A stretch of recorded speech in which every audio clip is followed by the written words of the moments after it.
आज बात करते हैं दुनिया की सबसे पुरानी पर्वत श्रृंखलाओं में से एक अरावली के सामने खड़े संकट की। ये सिर्फ कुछ पहाड़ों की कहानी नहीं है, बल्कि एक ऐसी प्राचीन ढाल की कहानी है जो आज खुद खतरे में है। सोचिए, हजारों सालों से अरावली को एक बहुत शक्तिशाली नाम से जाना जाता रहा है, धरती की रक्षा कवच। और ये नाम यूं ही नहीं मिला, इसके पीछे बहुत बड़े कारण हैं। पर सवाल ये उठता है कि क्या होगा जब यही ढाल, यही कवच टूटने लगे। इस पड़ताल में हम यही समझेंगे कि जब एक रक्षक खुद खतरे में पड़ जाता है तो उसके नतीजे कितने भयानक हो सकते हैं। तो चलिए इस मामले को जरा और गहराई से देखते हैं। अरावली के इस संकट को समझने के लिए सबसे पहले ये जानना जरूरी है कि आखिर ये है क्या और इसका इतना महत्व क्यों है। देखिए, ये कोई आम पहाड़ नहीं है। ये भारत की सबसे पुरानी पर्वत श्रृंखलाओं में से एक है। और ये छोटी मोटी नहीं, करीब 670 किलोमीटर तक फैली है। गुजरात से शुरू होकर राजस्थान, हरियाणा से गुजरती हुई दिल्ली तक पहुंचती है। तो इसे रक्षा कवच क्यों कहते हैं?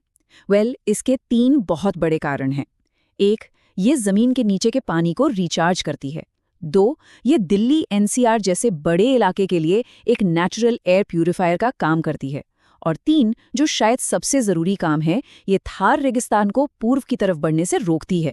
अब इस ढाल पर जो पहली और सबसे सीधी चोट पड़ी है, वो है अवैध और बेरोक-टोक खनन। आइए देखते हैं कि इसने क्या-क्या नुकसान पहुंचाया है। ये आंकड़ा सच में चौंकाने वाला है। अवैध खनन की वजह से अरावली का लगभग 30 से 35% हिस्सा खत्म हो चुका है। मतलब 1/3 पहाड़ सचमुच में गायब कर दिए गए हैं। और इसका नतीजा ये हुआ कि बड़े पैमाने पर जंगल कटे, मिट्टी का कटाव बढ़ा और वहां रहने वाले जीव जंतुओं का घर छिन गया। यानी पूरा का पूरा इकोसिस्टम ही हिल गया है। तो एक तरफ तो ये सीधा हमला हुआ खनन का, लेकिन दूसरा खतरा वो और भी खतरनाक है। ये कोई सीधा हमला नहीं, बल्कि एक ऐसा नीतिगत बदलाव है जो कानूनी तौर पर इस पूरी ढाल को ही खत्म कर सकता है।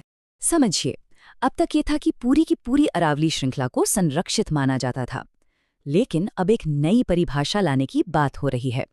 इसके मुताबिक सिर्फ वही पहाड़ियां अरावली मानी जाएंगी जिनकी ऊंचाई 100 मीटर से ज्यादा है। सुनने में ये एक छोटा सा बदलाव लगता है ना, पर इसका असर बहुत बहुत बड़ा है। कितना बड़ा असर? ये देखिए, अगर ये नई परिभाषा लागू हो गई तो अरावली का लगभग 90% हिस्सा अपना संरक्षित दर्जा खो देगा। जी हाँ, 90%। सिर्फ 10% ही सुरक्षित बचेगा। और इसका कानूनी मतलब क्या है? इसका सीधा सा मतलब है कि अरावली के 90% हिस्से से फॉरेस्ट कंजर्वेशन एक्ट यानी वन संरक्षण अधिनियम का जो सुरक्षा कवच है वो हट जाएगा। और फिर खनन और कंस्ट्रक्शन के लिए दरवाजे पूरी तरह खुल जाएंगे। लेकिन कहानी यहीं खत्म नहीं होती। जब ऐसा विनाश हो रहा हो तो लोग चुप तो नहीं बैठेंगे ना। तो अब देखते हैं कि इस ढाल को बचाने के लिए कौन-कौन आगे आया है। सबसे पहले तो ये आवाज सुनिए। ये उन आदिवासी समुदायों की आवाज है जो हजारों सालों से वहीं रहते हैं। वो कहते हैं, अरावली हमारी पहचान और जीवन धारा है। उनके लिए ये सिर्फ पहाड़ नहीं, बल्कि उनका अस्तित्व है। और इस लड़ाई में वो अकेले नहीं हैं। स्थानीय लोग, पर्यावरण के लिए काम करने वाले कार्यकर्ता, आदिवासी समुदाय सब एक साथ खड़े हो गए हैं। और बात इतनी बढ़ गई है कि अब ये एक बड़ा राजनीतिक मुद्दा भी बन चुका है, जिसमें बड़ी बड़ी पार्टियां भी शामिल हो गई हैं। अब एक पल के लिए ये सोचते हैं, अगर हम इस ढाल को नहीं बचा पाए, अगर ये पूरी तरह से खत्म हो गई, तो होगा क्या? इसके दूरगामी परिणाम क्या होंगे? देखिए, ये एक पूरी चेन रिएक्शन की तरह है। सबसे पहले अरावली खत्म होगी, इसके बाद रेगिस्तान को रोकने वाली दीवार गिर जाएगी और वो तेजी से आगे बढ़ेगा।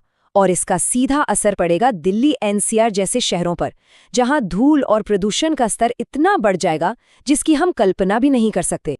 तो असल मुद्दा जो है वो विकास और पर्यावरण के बीच संतुलन बनाने का है। और ये बात साफ है, अगर अरावली को नहीं बचाया गया तो हमारी आने वाली पीढ़ियों को एक बहुत गंभीर पर्यावरणीय संकट का सामना करना पड़ेगा। तो आखिर में एक सवाल जो हम सबको खुद से पूछना चाहिए। एक प्राचीन ढाल जो सदियों से हमारी रक्षा करती आई है, वो आज गिर रही है। अगर ये नहीं रही तो इसकी जगह हम क्या लाएंगे? क्या हमारे पास इसका कोई जवाब है? सोचिएगा जरूर।